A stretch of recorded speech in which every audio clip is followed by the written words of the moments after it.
ऑस्टिओपोरोटिक fractures म्हणजेच मणक्याच्या हाडाच्या ठिसूळपणामुळे होणारी fractures हा साठीनंतरचा खूप महत्त्वाचा प्रॉब्लेम किंवा खूप महत्त्वाचा अडथळा असतो. ही होतात कशी, म्हणजे ही फ्रॅक्चर्स होतात कशी, ह्याचं कारण काय, ह्याबद्दल आज जाणून घेऊया ह्या आपल्या श्रद्धा स्पाइन हब या यूट्यूब व्हिडिओच्या चॅनलमध्ये. नमस्कार, मी आहे डॉक्टर हिमांशु कुलकर्णी आणि आज आपण बोलणार आहे ऑस्टिओपोरोटिक फ्रॅक्चर्सबद्दल. तर ऑस्टिओपोरोसिस म्हणजे वयोमानानुसार हाडांमधील कॅल्शियम कमी होऊन हाडं ठिसूळ होणे. हा त्रास जो आहे हा कोणालाही चुकलेला नाही.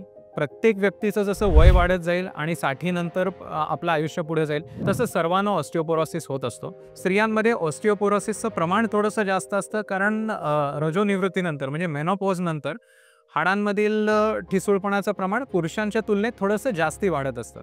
तर ही हाडाच्या ठिसूळपणामुळे होणारी फ्रॅक्चर्स ही सर्वांनाच काही ना काही कारणामुळे होत असतात. अर्थातच वयाच्या एका टप्प्यानंतर ही फ्रॅक्चर्स होतात.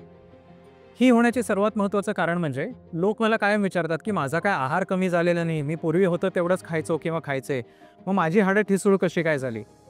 तर प्रॉब्लेम असा होतो की तुम्ही खाण्यामधून किंवा कॅल्शियमच्या गोळ्यांमधून जे काही कॅल्शियम घेता ते वयाच्या एका टप्प्यापर्यंत म्हणजे 50शी पर्यंत पोटातून उचलून हाडापर्यंत पोहोचवणारी जी सिस्टीम असते ती सिस्टीम व्यवस्थित कार्यरत असते. त्याच्यामुळे तुम्ही आहाराद्वारे जे कॅल्शियम घेताय ते पोटाद्वारे ॲब्सॉर्ब होतं आणि हाडांपर्यंत पोहोचवलं जातं आणि त्यामुळे हाडाची मजबूती किंवा हाडाची ताकद ही टिकून राहते. वयोमानानुसार हळूहळू ही जी सिस्टीम असते, कुरिअर सिस्टीम आपण ज्याला म्हणू, जी पोटातून कॅल्शियम उचलून हाडापर्यंत टाकते, ही हळूहळू निकामी व्हायला चालू होते आणि मेनोपॉज नंतर स्त्रियांमध्ये ही खूप वेगाने निकामी होते. त्याच्यामुळे तुम्ही आहार तेवढाच ठेवला, तुम्ही एक्सरसाइज तेवढेच केले तरी पोटातून जे कॅल्शियम जातंय ते हाडापर्यंत टाकायची शरीराची क्षमता हळूहळू कमी होते. त्याच्यामुळे आहार सेम राहतो पण हाडं हळूहळू ठिसूळ होत राहतात. तर ह्या हाडाच्या ठिसूळपणाच्या फ्रॅक्चरच्या ट्रीटमेंटसाठी ह्याची औषधं म्हणजे पेशंट बऱ्याच वेळेला म्हणतात की कॅल्शियमच्या गोळ्या तर आम्हाला दिल्या होत्या, आमच्या रेग्युलर एमडी डॉक्टरांनी वर्षभर चालू ठेवल्यात तरी आमची हाडं ठिसूळ कशी.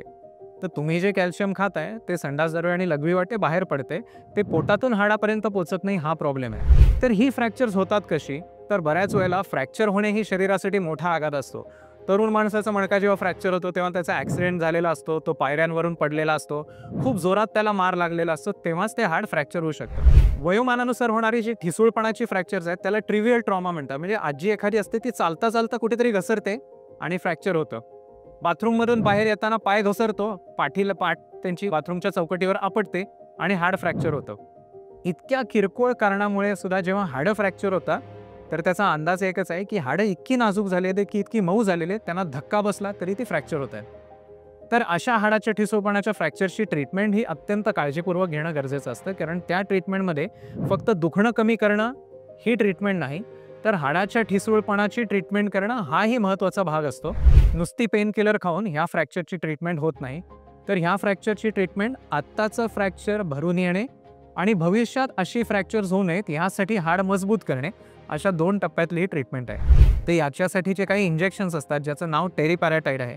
तर याच्यासाठीचे काही इंजेक्शन्स असतात, काही गोळ्या असतात ज्या दीर्घ कालावधीसाठी तुम्हाला घ्यायला लागतात.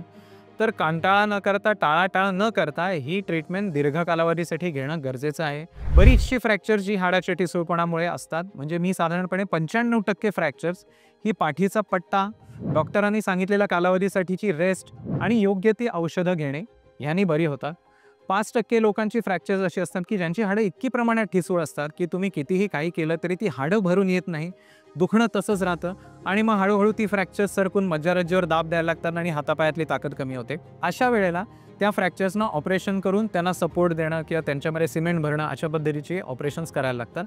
पण तुम्ही डॉक्टरांनी सांगितलेलं जर व्यवस्थित ऐकलं, व्यवस्थित कालावधीसाठी बेड रेस्ट घेतली आणि जी हाडाच्या ठिसूळपणासाठीची प्रदीर्घ कालावधीसाठी चालणारी इंजेक्शन्स आहे, जी तुमच्या पोटातलं खाल्लेलं कॅल्शियम उचलून हाडांपर्यंत टाकायचं आणि हाडं मजबूत करायचं काम करतील, तर तुमची हाडाच्या ठिसूळपणामुळे होणारी जी वेदना आहे ती कमी होऊ शकतील आणि ही फ्रॅक्चर्स व्यवस्थित जुळून येऊ शकतात. मणक्याच्या चांगल्या आरोग्यासाठी अशीच माहिती अजून मिळवण्यासाठी आमच्या या व्हिडिओला लाईक करा, आमच्या या चॅनलला सबस्क्राईब करा आणि बेल आयकॉनला क्लिक करा. मी आहे डॉक्टर हिमांशु कुलकर्णी आणि पुन्हा आपण असेच भेटत राहू.